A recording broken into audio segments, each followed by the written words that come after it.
प्रभु यीशु मसीह के सामर्थी नाम में आप सभी को जय मसीह की। आपका हमारे चैनल पीटर प्रार्थना भवन में दिल से स्वागत है।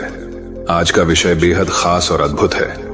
क्या आपने कभी सोचा है कि दुनिया में जादू और टोना आखिर कहां से आया?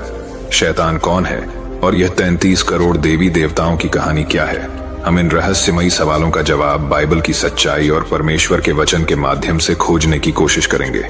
यदि आपने अभी तक हमारे चैनल को सब्सक्राइब नहीं किया है तो यह सही समय है। हमारा उद्देश्य हर मसीही भाई और बहन को परमेश्वर के और करीब ले जाना है। आपके सब्सक्रिप्शन और सहयोग से हम आपको बाइबल की गहरी सच्चाइयों और महत्वपूर्ण शिक्षाओं से लगातार जोड़ते रहेंगे। तो जुड़े रहिए, क्योंकि परमेश्वर का ज्ञान हमारे जीवन को बदल सकता है। तो आइए बिना देरी किए इस रहस्यमय विषय पर चर्चा शुरू करें। क्या आपने कभी सोचा है इस दुनिया में शैतान, 33 करोड़ देवी देवता, जादू टोना, ज्योतिष और नक्षत्रों का ज्ञान आखिर कहां से आया? इसके पीछे की सच्चाई को समझने के लिए हमें पहले परमेश्वर और उनके स्वर्गदूतों के बारे में जानना होगा। सृष्टि की रचना से पहले स्वर्ग में क्या हुआ? परमेश्वर ने जब इस अद्भुत सृष्टि की रचना की, उससे पहले स्वर्ग में कुछ ऐसी घटनाएं घटी जिनका असर आज तक हमारे जीवन पर है। इन घटनाओं को समझना हमारे लिए बेहद जरूरी है। 3 प्रमुख स्वर्गदूत कौन थे? परमेश्वर ने अपने स्वर्ग के राज्य में 3 महान स्वर्गदूतों को नियुक्त किया था। आइए उनके बारे में विस्तार से जानें। पहला माइकल को परमेश्वर की सेना का प्रधान माना जाता है। वह सभी स्वर्गदूतों का नेता था और परमेश्वर के राज्य की रक्षा में सबसे महत्वपूर्ण भूमिका निभाता था। स्वर्गदूतों में से दूसरा लूसीफर, जिसे हेलेल नाम से भी जाना जाता था, वह परमेश्वर की आराधना और स्वर्गीय महिमा में उनके गुणगान करने का कार्य करता था। तीसरे स्वर्गदूत का नाम गैब्रियल था, जिसे जिब्राइल के नाम से भी जाना जाता है। गैब्रियल परमेश्वर का संदेशवाहक था और स्वर्ग में परमेश्वर के संदेशों को अन्य दूतों तक पहुंचाने का कार्य करता था। लूसीफर, जो अपनी सुंदरता और सामर्थ्य में अद्वितीय था, अपने भीतर घमंड से भर गया। उसने सोचा कि वह परमेश्वर से भी ऊंचा हो सकता है। इस घमंड के कारण उसने परमेश्वर के विरुद्ध विद्रोह किया और कई अन्य स्वर्गदूतों को भी अपनी ओर मिलाकर एक युद्ध छेड़ दिया। मिखाएल ने परमेश्वर की सेना का नेतृत्व करते हुए लूसीफर को हराया और उसे तथा उसके अनुयायियों को स्वर्ग से पृथ्वी पर गिरा दिया। पृथ्वी पर गिरने के बाद लूसीफर शैतान बन गया और तब से वह परमेश्वर के कार्यों को हानि पहुंचाने और मानवता को भ्रमित करने में लगा है। जब हम हिंदू धर्म में 33 करोड़ देवी देवताओं का जिक्र करते हैं तो वे वही स्वर्गदूत हैं जो लूसीफर के साथ गिराए गए थे। ये देवी देवता शैतान के साथ पृथ्वी पर आकर विभिन्न रूपों में लोगों को गुमराह कर रहे हैं ताकि वे सच्चे परमेश्वर से दूर रहें। शैतान अब स्वयं को ईश्वर मानता है और लोगों को भ्रमित करता है ताकि वे परमेश्वर की सच्ची महिमा का अनुभव न कर सकें। गिराए गए स्वर्गदूतों द्वारा मनुष्यों को दी गई कुछ शिक्षाएं। अजाजेल ने मनुष्यों को युद्ध की कला सिखाई और उन्हें लोहे और कांस्य की धातु से हथियार बनाने की विधि बताई। उसने महिलाओं को सुंदरता बढ़ाने के लिए सौंदर्य प्रसाधनों का ज्ञान भी दिया। सेमियाजा ने अन्य देवदूतों के साथ मिलकर मनुष्यों को जादू, जड़ी बूटियों और भविष्यवाणी के बारे में सिखाया। अरकिल ने मौसम और विशेष रूप से बारिश के बारे में ज्ञान प्रदान किया, जबकि बराकिल ने बिजली और आकाशीय विद्युत के बारे में जानकारी दी। कोकाबिल ने खगोल शास्त्र यानी तारों और ग्रहों के अध्ययन का ज्ञान दिया। तामियल ने पाप की पहचान करने और भूत प्रेतों के साथ संवाद करने की कला सिखाई। रमियल ने भविष्य दृष्टि और दिव्य रहस्यों को समझने की शिक्षा दी। चजाकियल और शमसियल ने मौसम और आकाशीय घटनाओं के बारे में सिखाया, जबकि यूरियल ने आकाशीय प्रकाश और दिव्य ज्ञान के बारे में मार्गदर्शन किया। इन स्वर्गदूतों ने उन सभी बातों को मनुष्य को सिखाया जो परमेश्वर नहीं चाहते थे, जिससे दुनिया में पाप और दुष्टता बढ़ी। यह सब शैतान और उसके अनुयायियों का काम है ताकि लोग सच्चे परमेश्वर को न पहचाने और भ्रमित रहे। आने वाले वीडियो में हम और अधिक गहराई से देखेंगे कि कैसे विभिन्न देवी देवता और पूजा पद्धतियां इस दुनिया में अस्तित्व में आई। जैसा कि हमने देखा, गिराए गए स्वर्गदूतों ने इंसानों को वह ज्ञान दिया जिसे परमेश्वर उनसे दूर रखना चाहते थे। इस ज्ञान के कारण इंसानों में लालच, हिंसा, ईर्ष्या और पाप बढ़े। शैतान का उद्देश्य था कि इंसान परमेश्वर की ओर ना जाएं और भटकते रहें। शैतान के अनुयायियों ने यह सुनिश्चित किया कि हर समाज और संस्कृति में लोग अलग अलग देवी देवताओं की पूजा करने लगे ताकि वे सच्चे परमेश्वर का ज्ञान प्राप्त न कर सकें। इसलिए विभिन्न संस्कृतियों में अलग अलग देवी देवताओं की पूजा प्रचलित हुई, जिनका वास्तविक उद्देश्य इंसानों को गुमराह करना था। जब परमेश्वर ने इंसान को अपनी छवि में बनाया तो शैतान ने इसे चुनौती के रूप में लिया। उसने ठान लिया कि वह किसी भी तरह से इंसान को परमेश्वर से दूर करेगा। यही कारण है कि आज दुनिया में अलग अलग पूजा पद्धतियां तंत्र मंत्र, जादू टोना और ज्योतिष जैसे भ्रमक ज्ञान प्रचलित हैं। शैतान चाहता है कि लोग विभिन्न उलझनों में फंसे रहें और परमेश्वर की ओर न बढ़ें। आज भी शैतान और उसके गिराए गए स्वर्गदूत कई रूपों में लोगों को भ्रमित कर रहे हैं, उन्हें लालच, हिंसा और असत्य के मार्ग पर चलने के लिए प्रेरित कर रहे हैं। शैतान अपने अनुयायियों को नए सिद्धांतों, पद्धतियों और पूजा के तरीकों के माध्यम से गुमराह कर रहा है ताकि वे परमेश्वर की सच्चाई से दूर रहें। बाइबल में यह भविष्यवाणी की गई है कि अंत समय में शैतान और उसके दुष्ट दूतों का विनाश होगा और उस समय हर व्यक्ति के सामने परमेश्वर की सच्चाई प्रकट होगी। फिर भी शैतान आज भी लोगों को भ्रमित करने में लगा हुआ है ताकि वे सत्य के मार्ग पर न चल सकें। शैतान जानता है कि उसका अंत निश्चित है और इसीलिए वह हर संभव प्रयास कर रहा है ताकि ज्यादा से ज्यादा लोग परमेश्वर के मार्ग से भटक जाएं। आगे हम विस्तार से देखेंगे कि कैसे शैतान और उसके गिराए हुए दूत विभिन्न पूजा पद्धतियों और अंधविश्वासों के माध्यम से लोगों को गुमराह कर रहे हैं और कैसे सत्य को पहचानने वाले लोग इस पथ से अलग रहते हैं। इसके साथ ही हम यह भी जानेंगे कि सच्चे परमेश्वर की आराधना कैसे की जाए ताकि हम शैतान के प्रलोभनों से बच सकें। अब हम उन विशेष स्वर्गदूतों के बारे में अधिक गहराई से चर्चा करेंगे जिन्होंने इंसानों को अलग अलग प्रकार के ज्ञान और कला सिखाई, जिनका इस्तेमाल आज भी लोग कर रहे हैं। यह सब शैतान के नेतृत्व में हुआ ताकि लोग परमेश्वर से दूर हो जाएं और अपनी आत्मा में अंधकार को अपनाएं। अजाजेल एक गिराया हुआ स्वर्गदूत था जिसने सबसे पहले इंसानों को हथियार बनाना सिखाया। उसने तलवारों, चाकुओं, ढालों और कवचों का ज्ञान दिया ताकि लोग एक दूसरे से लड़ें और विनाश की ओर बढ़ें। अजाजेल ने धरती की धातुओं का उपयोग करना भी सिखाया, जिससे हिंसा और युद्ध का प्रचलन बढ़ा। आज भी दुनिया भर में जितने युद्ध हो रहे हैं वे इसी हिंसक विचारधारा के परिणाम हैं। सेम्याजा ने इंसानों को जादू टोना और जड़ी बूटियों का उपयोग सिखाया। उसने यह सिखाया कि कैसे दूसरों पर प्रभाव डालने के लिए तंत्र मंत्र और जड़ों का उपयोग किया जा सकता है। इस शिक्षा का असर यह हुआ कि लोग दूसरों को नुकसान पहुंचाने के लिए जादू टोना करने लगे। आज भी कई लोग इसे बुरी शक्तियों को बुलाने के लिए करते हैं, जिससे वे परमेश्वर से और दूर होते जाते हैं। अरमारोस ने जादू टोने का समाधान सिखाया ताकि जादू टोने का शिकार व्यक्ति इससे बच सके। यह दिखाता है कि ये दुष्ट स्वर्गदूत न केवल नकारात्मक शक्तियां लाए बल्कि उनके समाधान भी बनाए ताकि लोग उनके चंगुल में फंसे रहें और परमेश्वर की शरण में न जा सकें। बराकिएल ने इंसानों को ज्योतिष विद्या सिखाई, जिससे लोग ग्रह नक्षत्रों की स्थिति देखकर भविष्यवाणी कर सकते थे।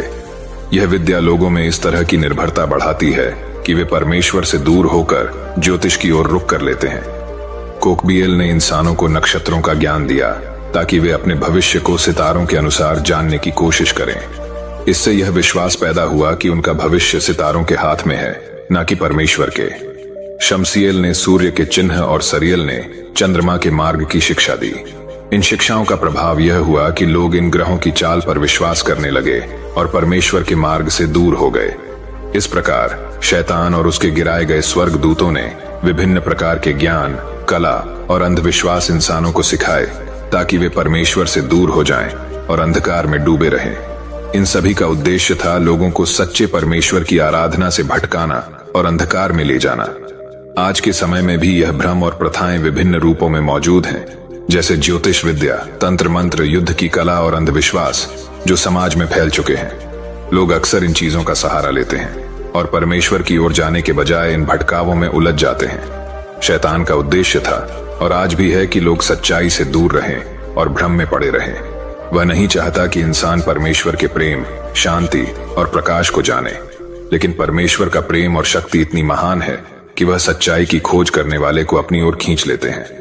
अगर हम परमेश्वर की ओर लौटना चाहते हैं तो हमें सबसे पहले उसके वचन पर ध्यान देना होगा। हमें अंधविश्वास, लालच और स्वार्थ से ऊपर उठकर परमेश्वर के मार्ग को अपनाना होगा। शैतान चाहे जितनी भी कोशिश कर ले, जो लोग सच्चे दिल से परमेश्वर के मार्ग पर चलते हैं उन्हें वह भटका नहीं सकता। आगे के अध्यायों में हम देखेंगे कि शैतान का प्रभाव आज के समय में विभिन्न माध्यमों से कैसे काम करता है और हम इससे खुद को और अपने प्रियजनों को कैसे बचा सकते हैं। शैतान और उसके दुष्ट स्वर्गदूतों द्वारा फैलाया गया भ्रम आज भी समाज में मौजूद है। आज के समय में इंसान आधुनिकता के साथ साथ पुराने अंधविश्वासों में भी उलझा हुआ है, चाहे वह धन, शक्ति या प्रसिद्धि की खोज में हो। लोग अक्सर इन चीजों के लिए परमेश्वर को छोड़कर गलत मार्ग पर चलने का जोखिम उठाते हैं। शैतान का सबसे बड़ा हथियार है भ्रम, जो वह इंसान के मन में लालच और लोभ भरकर काम करता है। इससे बचने का पहला कदम है आत्मनिरीक्षण। हर व्यक्ति को अपने भीतर झांक कर यह समझना चाहिए कि उसकी प्राथमिकताएं और उद्देश्य क्या हैं। अगर हम अपनी आत्मा की सच्ची शांति चाहते हैं तो हमें परमेश्वर के प्रेम और सत्य के मार्ग पर चलना होगा। परमेश्वर की प्रार्थना और ध्यान परमेश्वर के साथ जुड़ाव का सबसे सरल और शक्तिशाली तरीका है। नियमित प्रार्थना और ध्यान से मन शांत होता है और हम गलत प्रभावों से सुरक्षित रह सकते हैं। प्रार्थना एक ढाल की तरह होती है जो हमें शैतान के प्रभाव से बचाती है।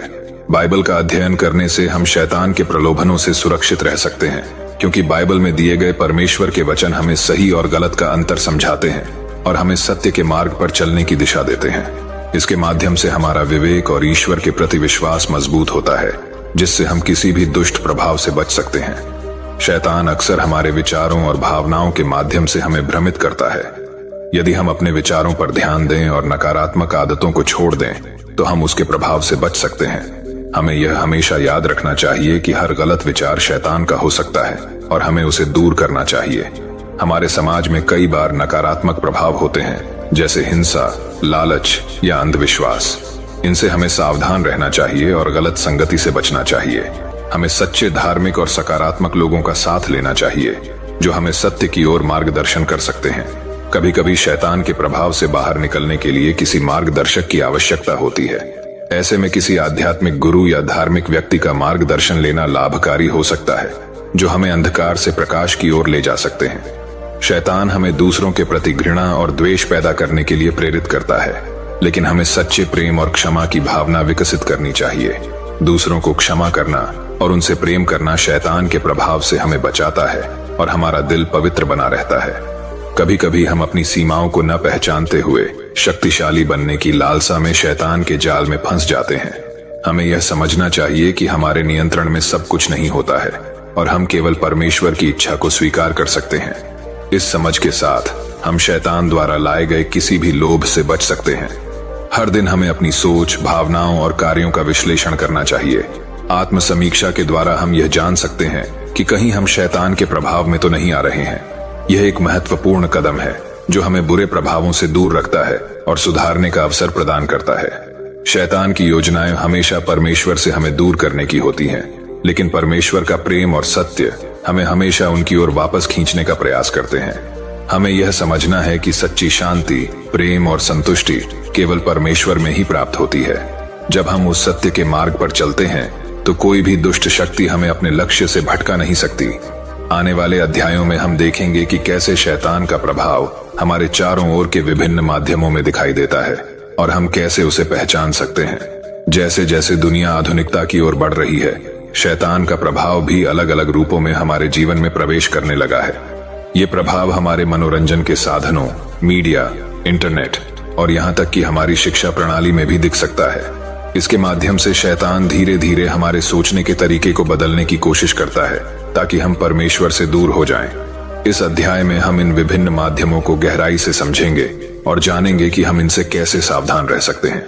मनोरंजन और मीडिया में शैतान का प्रभाव आज के समय में टेलीविजन, सिनेमा और संगीत जैसे मनोरंजन के प्रमुख साधन हैं। हालांकि इनसे हमें शिक्षा और ज्ञान भी मिलता है, लेकिन शैतान इन माध्यमों का दुरुपयोग करके हिंसा, असत्य और गलत आचरण को बढ़ावा देता है। उदाहरण के लिए, फिल्मों और धारावाहिकों में कई बार हिंसा, क्रोध और अपराध को रोमांचक और आकर्षक तरीके से दिखाया जाता है। यह हमारे मानसिक स्वास्थ्य पर नकारात्मक प्रभाव डाल सकता है और मन को अशांत कर सकता है।